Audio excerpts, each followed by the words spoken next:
Baik pemirsa dan pendengar dimanapun Anda berada, kembali di Ustadz Menjawab untuk edisi hari ini. Masih bersama beliau Ustadz Mas Duki yang akan membersama kita semuanya. Kita berikan kesempatan untuk yang di line phone 0271661749 kembali. Assalamualaikum warahmatullahi wabarakatuh. Waalaikumsalam warahmatullahi wabarakatuh. Dengan siapa di mana? Ibu Marsih di Celep Muter. Ibu Marsih di Celep ya. Silahkan Ibu. Ya. Begini Ustadz, kami kan sudah mengadakan binaan kurang lebih 1 tahun. Tapi yang istiqomah itu sebenarnya 5, tapi yang merantau 2. Nah, ini kami mau buat, insya Allah mau buat paket lebaran itu misalnya itu dikasihkannya itu atas nama pengajian itu baik apa enggak ya Ustaz? Di Nguter ya? Iya, Celep Nguter. Di Nguter itu kan Nguter, ya, di kecamatannya itu, tapi kalau di Celep itu kan desa itu Ustaz. Itu misalnya dikasihkan tapi atas nama pengajian itu bagaimana? Kalau kami tidak mungkin mengatasnamakan A atau B gitu, enggak mungkin. Terima kasih Ustaz. Assalamualaikum. Waalaikumsalam warahmatullahi wabarakatuh. Iya, Ibu Marsih di Celep, monggo Ustaz. Ya, itu sebaiknya dikonsultasikan dengan ketua cabang terdekat itu kan di Unter ya. Ada cabang Unter ya, itu coba konsultasi ke situ. Mungkin ya situ yang lebih tahu bagaimana baiknya begitu ya. Lebih tepat begitu ya, nanti mohon saran pada itu ketua cabang di Nguter itu begitu. Baik. Ya, demikian untuk Ibu Marsih di Celep. Selanjutnya penelpon 0271661749. Assalamualaikum warahmatullahi wabarakatuh. Halo, assalamualaikum warahmatullahi wabarakatuh. Halo. Ya, dengan siapa? Assalamualaikum Ustaz. Ya, waalaikumsalam warahmatullahi wabarakatuh. Dengan siapa di mana? Dari Ibu Mariadi di Klaten. Ibu Mariadi di Klaten. Silahkan Ibu. Mau tanya tentang bayar ya, bayar widyah itu trik-triknya gimana Ustadz? Kapan dan berapa ukuran? Kan dulu saya pernah membayarkan ibu saya itu, saya kasihkan kepada orang miskin itu 1 hari 1/2 kilo beras itu sudah pas atau belum menurut Islam. Sekian, terima kasih atas jawabannya. Assalamualaikum warahmatullahi wabarakatuh. Waalaikumsalam warahmatullahi wabarakatuh. Berkaitan dengan fidyah nih. Jadi fidyah itu untuk kaum miskin ya, dalam ayat begitu. Dalam ayat tidak jelaskan ukurannya berapa, begitu tidak jelaskan. Namun bisa dipahami bahwasanya untuk sehari ya kira-kira makannya sehari itu kira-kira senilai berapa rupiah. Kadang orang beda-beda ya. Misalkan saya kadang sehari misalkan sehari itu kira-kira 5.000 rupiah ya, kira-kira seharga itu. Mungkin yang lainnya mungkin kalau saya sehari itu kira-kira ya 10.000 ya, kira-kira seharga senilai itu begitu. Mungkin ada yang lebih ngirit lagi, mungkin orang yang tidak punya, saya itu sehari kira-kira 3.000 ya senilai itu. Jadi tidak ada ketentuan sekian begitu. Itu tadi yang mungkin berbeda-beda. Mungkin orang yang kaya mungkin seharinya kira-kira 20.000 gitu nilainya ya senilai itu. Kalau misalkan saya kira-kira ya 5.000 ya kira-kira senilai itulah. Itu fidyah demikian diberikan pada orang miskin ya. Fidyatun ta'amu miskin dalam ayatnya kan demikian. Jadi kalau kira-kira tadi itu sehari makannya si ibu tadi atau keluarga ibu yang tanya tadi itu kira-kira ya senilai 1/2 kilo itu ya insya Allah sudah sah begitu ya. Beras sekarang itu 1 kilonya sudah kira-kira ya 7.400 kira-kira begitu ya. Kalau 1/2 kilo ya kira-kira berarti 3.700 ya kira-kira begitu ya. Insya Allah sudah sah kalau kira-kira demikian keadaannya begitu Ibu. Baik, Ibu Mariadi tadi Ustadz yang bertanya. Terima kasih untuk Ibu Mariadi. Kemudian kita beralih ke SMS dari Suhebi di Merbuk Kanan Sumatera. Ustadz, untuk sholat bermakmum ini merasa bau begitu Ustaz, yang tidak enak tanpa suara, apakah sholat saya sah begitu Ustaz? Terima kasih. Bau maksudnya kentut atau bukan ya? Begitu kalau kentut kan batal itu, tapi kalau misalnya bau mulut itu tidak membatalkan ya, tidak apa-apa begitu ya. Dan bisa juga itu juga perasaan seorang, sebenarnya itu saya itu tidak bau, mungkin kurang pede sehingga merasa dirinya itu berbau kadang-kala begitu ya gitu. Sebenarnya tidak masalah itu ya, ini tidak apa-apa itu. Kalau bau tadi itu kentut ya berarti ya batal sholatnya itu ya. Itu kalau kentut. Tapi kalau tidak kentut ya tidak apa-apa, tidak masalah begitu. Nah itu tadi kadang-kala kurang pede itu sebetulnya tidak apa-apa tuh, tidak tahu ya teman-teman tidak apa-apa gitu. Dan teman perasaan sendiri kira-kira kurang pede tadi sehingga membuat dirinya itu merasa rendah diri lah begitu ya gitu ya. Itu tidak masalah, itu tidak apa-apa. Iya, demikian tadi untuk Suhebi. Nah kalau memang kira-kira mulut kita bau ya ya cari solusinya gitu. Mungkin diperiksakan, mungkin ada obat tertentu, apalagi zaman sekarang itu kan banyak obat yang menghilang bau itu juga banyak lah begitu banyak. Ya seperti obat kumur itu kan ya begitu. Baik, dan kita untuk Suhebi di Merbok Kanan, Sumatera, dan kita beralih ke Rian di Pacitan. Ustadz, dalam sholat taraweh setiap 2 rakaat salam lalu dilanjutkan sholawat secara bersama-sama. Apakah ada tuntunannya? Itu yang pertama, gitu, Ustadz. Kemudian untuk sholat 2 rakaat salam sampai 8 rakaat lalu dilanjutkan witir 1 rakaat, itu bagaimana menurut Islam? Gitu, Ustadz. Jadi kalau misalkan tadi itu setiap 2 rakaat dan sholawat itu saya belum tahu tuntunannya demikian ya. Saya belum tahu tuntunannya. Tapi kalau misalkan sholatnya tadi itu 2 rakaat kali 4 sehingga 8 rakaat, kalau witirnya 1 itu pun juga boleh-boleh saja. Witirnya 3 juga boleh, nah begitulah. Witir itu 1 boleh, 3 boleh, 5 juga ada tuntunannya, 7 sampai 9, 1 sampai 9 itu witirnya. Jadi kalau melakukan seperti itu pun juga sudah betul juga ya. Sholat tarawihnya itu 8 rakaat, witirnya 1, atau yang biasa dilakukan itu sholat tarawihnya itu 8 rakaat dan witirnya 3 lah begitu. Begitu pun juga boleh gitu. Ya. Baik. Demikian tadi untuk Rian di Pacitan. Kemudian kita ke line phone 02716617749 kembali. Assalamualaikum warahmatullahi wabarakatuh. Dengan siapa di mana? Mohon maaf, ini bisa menjauh sedikit dari gagang teleponnya barangkali. Iya, agak serak. Oh, agak serak. Dari siapa sekali lagi? Mohon maaf. Dengan Ibu Muslihah di Boyolali. Mohon maaf, Ibu tidak bisa mendengarkan dengan baik. Ibu Muslihah. Ibu Muslihah di Boyolali. Iya, silahkan Ibu. Saya tanya, Assalamualaikum Ustaz. Waalaikumsalam warahmatullahi wabarakatuh. Maaf, ini agak Pak. Iya. Mau tanya, dulu tahun 95 itu kan saya dapat hadiah mobil dari BRI. Mereka bisa menangkap enggak, Mas? Iya. Tahun 95 ya. Itu saya dapat hadiah mobil dari BRI. Dapat hadiah mobil dari salah satu bank gitu ya? Iya. Itu terus saya untuk pergi haji. Untuk pergi haji, baik. Berdua dengan bapak. Iya. Terus pada waktu itu saya belum belum zakat. Iya. Terus itu bagaimana, Ustaz? Baik. Iya. Demikian Ibu. Assalamualaikum warahmatullahi wabarakatuh. Waalaikumsalam warahmatullahi wabarakatuh. Sudah jelas kan? Ya jelas ya, dapat hadiah dari bank tadi haji itu. Saya rasa yang sudah itu ya. Yang sekarang namanya zakat itu artinya orang punya harta ya. Artinya sekarang ini misalkan sekarang ini punya harta, ya itulah yang dizakati yang sekarang yang ada itu gitu. Jadi bukan yang sudah tidak ada, tidak. Yang sudah ada itulah itu yang dikeluarkan zakatnya gitu. Jadi yang sudah ya sudah gitu ya.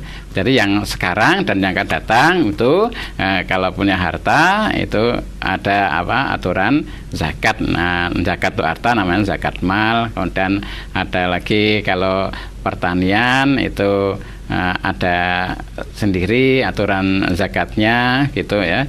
Kalau aturan zakat pertanian kan ukurannya juga lain. Pertanian kalau dari tadahudan begitu adalah zakatnya 10%, tapi kalau diarit dengan tenaga manusia atau dengan bayar itu 5%. Kalau zakat mal itu 2,5% kan begitu ya. Jadi yang dizakat itu yang sekarang dan yang akan datang itu. Yaitu kalau yang sudah tidak ada barang ya sudah tidak lah begitu. Baik. Yang sudah ya sudah lah begitu ya. Iya. Demikian tadi untuk Ibu Muslihah di Boyolali. Aman Ustaz ya untuk zakatnya. Selanjutnya kita sapa kembali di line phone. Assalamualaikum warahmatullahi wabarakatuh. Waalaikumsalam warahmatullahi wabarakatuh. Dengan siapa di mana? Ibu Ruth di Kerten Solo, Mas. Ibu Ruth. Assalamualaikum Ustaz. Waalaikumsalam warahmatullahi wabarakatuh. Ini saya mau nanya Ustaz. Biasanya kan kalau Lebaran itu kan saya mengeluarkan zakat fitrah. Iya. Itu kalau berapa kilo gitu Ustaz? Biasanya saya kan belum tahu, saya zakatnya 2,5 kilo gitu per orang. Ya, karena saya keluarganya sedikit, anak saya cuma 1. Jadi saya kalau mengeluarkan zakat itu biasanya lebih, kalau saya nggak enak cuma mengeluarkan 10 kilo gitu kan, gimana gitu Ustaz? Biasanya lebih yang bagusnya bagaimana Ustaz? Apa kalau diuangkan bagaimana gitu? Kiranya demikian Ibu gitu Ustaz. Atas jawabannya saya ucapkan terima kasih. Assalamualaikum warahmatullahi wabarakatuh. Waalaikumsalam warahmatullahi wabarakatuh. Jadi zakat fitrah itu misalkan jiwanya berapa? Kalau tadi itu Ibu tadi mungkin 3 orang begitu ya, kira-kira begitulah. Anaknya kan cuma 1 tadi. Nah, satu orang itu 1 sok ya, 1 sok itu ukuran di Madinah itu ada namanya sok. Kalau di sini tidak ada sok gitu ya. 1 sok itu ya kira-kira 3 liter gitu ya. Kalau di sana mungkin kurma, kalau di sini ya makanan pokok kita beras begitu. Jadi sok itu 1 sok kira-kira ya 3 liter gitu ya. Atau lebih banyak lebih baik gitu. Jadi kalau misalkan tadi Ibu mengeluarkan kalau 3 kan cuman 3 liter lah, 9 liter gitu ya, 9 liter atau sekitar 7,5 kilo. Mungkin kalau 7,5 kilo itu kewajibannya berarti 3 itu 3,5 kilo. Kalau memberikan 10 kilo bagaimana? 10 kilo lebih baik gitu. Mau memberikan 1 kintal pun enggak masalah gitu ya. Jadi lebih baik nanti kebaikannya kembali kepada orang yang memberikan itu. Lah itu. Cuman harapan bukan karena berkewuh pada itu, masa saya memberikan begitu ya. Jadi itu kita melarikan zakat fitrah itu ya lillahi ta'ala lah gitu ya. Jadi mau memberikan 1 kintal pun juga boleh, 2 kintal juga boleh begitu tadi. Jadi kalau 1 sok itu ukurannya kira-kira 3 liter gitu. Kalau 3 liter beras itu kira-kira ya 2,5 kilo begitu ya. Kalau kilo jadikan liter beras kira-kira demikian. Di sok itu arti asalnya kan ukuran volume ya, sekiraan banyaknya lah gitu ya, kira-kira 3 liter tadi. Kalau 3 orang berarti 9 liter. Kalau memberikan lebih dari itu kebaikannya kembali kepada yang memberikan itu. Jadi memberikan 10 kilo boleh, 20 kilo boleh, 1 kintal pun juga boleh begitu Ibu. Ya, asal tidak ada kata perkewahan tadi ya. Baik, kemudian di SMS kita berikan kesempatan kembali dari Pak Gito di Purwodadi. Di tempat saya sholat taraweh 20 rakaat 3 witir begitu Ustaz. Dan selama ini kami tidak bisa mengikuti. Nah, apakah berdosa bila kami sholat di rumah 11 rakaat sedang rumah kami berdekatan dengan musola? Selama ini kami sholat sendiri di rumah begitu Ustaz. Ya. Jadi tidak berdosa ya. Uang itu andaikan tidak sholat itu juga tidak dosa. Itu kan sebagai sunnah gitu. Artinya sebagai kebaikan, tambahan kebaikan untuk kita yang melaksanakan. Kalau Nabi itu menurut keterangan Aisyah itu baik di bulan Ramadan maupun di luar Ramadan tidak lebih dari 11 rakaat begitu ya. Tidak lebih dari 11 rakaat ya. Bisa 2 rakaat kali 5, kemudian witirnya 1 begitu, atau yang biasa kita dengar 4-4-3, ada 4 itu ada yang menafsirkan, memahami 2 rakaat salam, 2 rakaat salam, 2 rakaat salam, 2 rakaat salam, kemudian 3 rakaat begitu. Jadi Nabi itu baik di bulan Ramadan maupun di luar Ramadan tidak lebih dari 11 rakaat gitu. Jadi tadi sholat di rumah itu juga tidak salah gitu. Jadi andai kata tidak sholat pun juga tidak dosa lah begitu ya itu. Jadi yang dilakukan Bapak sholat di rumah itu pun juga tidak masalah. Ya. Baik. Pertanyaan terakhir Ustadz di SMS dari Nandra di Janti Pulan Harjo, Klaten. Saya bekerja mencari nafkah untuk anak dan istri dengan mengharapkan ridha Allah. Setiap hari melakukan pekerjaan menggunakan motor di Klaten, Solo lebih dari 20 km. Apakah saya sudah termasuk musafir begitu Ustadz? 20 km. Ya sudah masuk musafir. Jadi yang Nabi lakukan itu dari ketika akan haji wada itu dari Madinah, setelah sampai di dari Dzulkhuleifah ya, dari Madinah sampai Dzulkhuleifah itu jaraknya kira-kira 6 mil ya, 6 mil. Dzulkhuleifah itu sekarang terkenal dengan Bir Ali ya, Bi'ru Aliin ya, sumur Ali, Bi'ru, orang menyebutnya Bir Ali gitu. Itu dari Madinah sampai Bir Ali itu kira-kira 6 mil. 6 mil itu berarti 12 kilo kurang lah begitu. Itu sudah mengqashar sholat ya. Padahal kebolehan mengqashar sholat itu adalah bagi musafir, berarti jarak kira-kira 12 kilo itu sudah musafir gitu. Walaupun yang akan ditempuh oleh Nabi sampai ke Mekah yang ditempuh, tapi ketika sudah sampai di Dzulkhuleifah sudah mengqashar sholat, berarti sudah musafir itu tadi ya. Jadi kalau tadi itu jarak kira-kira 20 kilo itu sudah musafir gitu. Dan kalau musafir itu diberikan rukhsah, kebolehan. Kalau sholat boleh mengqashar, walaupun tidak wajib, mau mengqashar juga boleh, mau tamam juga boleh. Kalau pas puasa Ramadan mau boleh tidak puasa tapi mengganti di hari lain begitu ya. Itu biasanya mengganti di hari lain itu lebih rekoso daripada puasanya di bulan Ramadan begitu. Berarti jadi sudah masuk musafir lah begitu ya. Walaupun ada yang berpendapat musafir harus 90 kilo lebih begitu ya. Tapi menurut dari hadis Nabi tadi, ketika dari Madinah sampai Dzulkhuleifah sudah mengqashar sholat, berarti jarak kira-kira 12 km tadi itu sudah disebut musafir karena Nabi sudah mengqashar sholat begitu ya, 20 kilo sudah masuk musafir gitu.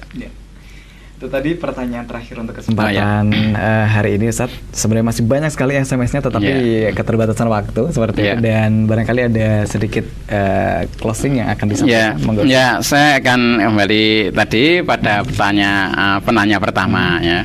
Tadi kalau menanyakan tentang syafaat, tadi sudah saya sebutkan tadi, yang dapat syafaat itu orang yang iman pada Allah, taat pada Allah dan Rasulnya itu ya. Itu yang jelas mendapat syafaat, pertolongan Allah, itu orang yang iman ya dan takwa itu. Kalau orang kafir sebagaimana tadi dalam Al-Baqarah 48, Al-Baqarah 123, itu orang kafir tidak akan dapatkan syafaat gitu. Tapi kalau tadi menyebutkan 7 yang dapat syafaat tadi, kalau itu yang dimaksudkan itu syafaat itu pertolongan, artinya itu ingatlah suatu hari bahwasanya nanti ada 7 golongan yang tidak ada naungan kecuali naungan dari Allah. Itu memang ada ya, saya bacakan hadisnya kalau yang disebutkan itu ya.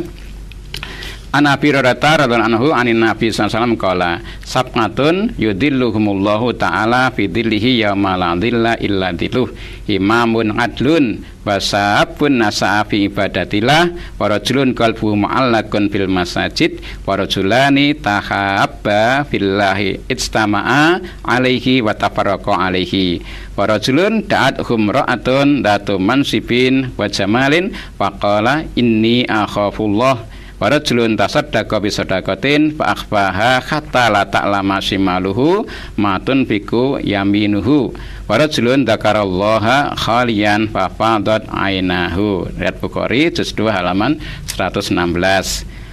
Dari Abu Hurairah radhiyallahu anhu dari Nabi SAW beliau bersabda, sab'atun ada 7 golongan ya.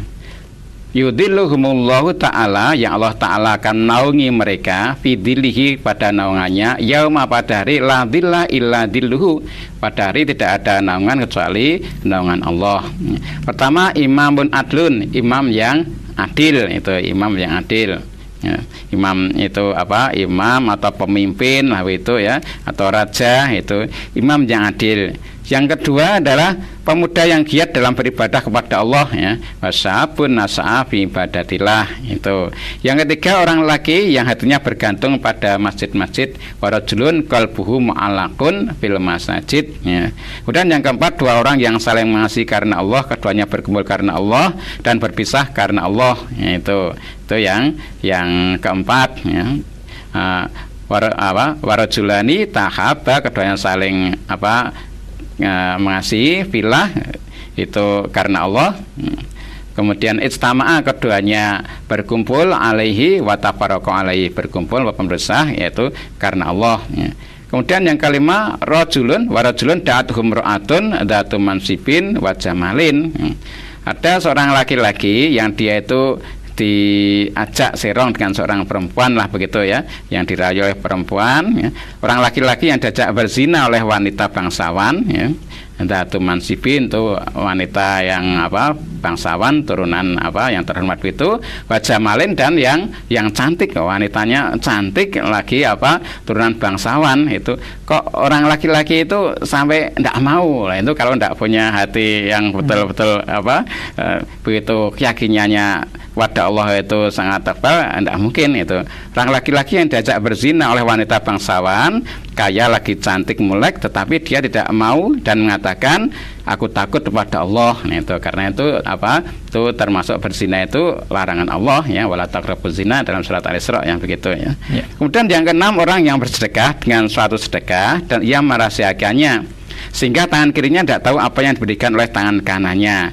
Orang yang bersedekah menolong orang lain, tapi dia itu tidak riya, betul-betul dilakukannya itu ya lillahi ta'ala gitu. Sehingga digambarkan tangan kanannya memberi, tangan kirinya itu sampai-sampai tidak tahu lah begitu ya. Itu digambarkan karena begitu hatinya ikhlasnya pada Allah tadi, bukan karena riya, bukan karena ingin disebut namanya, bukan karena ingin pamer, bukan ingin begitu, bukan cari wah begitu ya.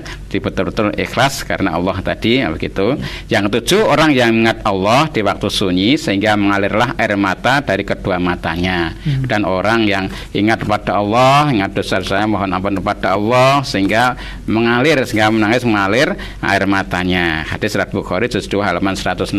Lah ini adalah 7 golongan yang akan mendapatkan naungan, di mana tidak ada naungan kecuali naungan dari Allah. Jadi kan yang dimasukkan 7 yang sama tadi itu hadisnya itu bisa dibaca kalau punya bendel brosur, yaitu pada brosur 2 April 2006 halaman 8. Saat demikian, semoga Allah mengampuni kita. Insyaallah Ustaz. Mas Dugi, terima kasih kebersamaannya, sudah membersama kita semuanya selama 1 jam ini, dan semoga di lain kesempatan dipertemukan kembali nih Ustaz. Assalamualaikum warahmatullahi wabarakatuh. Waalaikumsalam warahmatullahi wabarakatuh. Ya pemirsa, berikut pendengar, saya sudah kebersamaan kita di program Ustaz Menjawab untuk edisi hari ini, Kamis 12 Ramadan 1432 Hijriah atau bertepatan di 11 Agustus 2011. Firman mewakili seluruh kru yang bertugas mengucapkan terima kasih dan wassalamualaikum warahmatullahi wabarakatuh.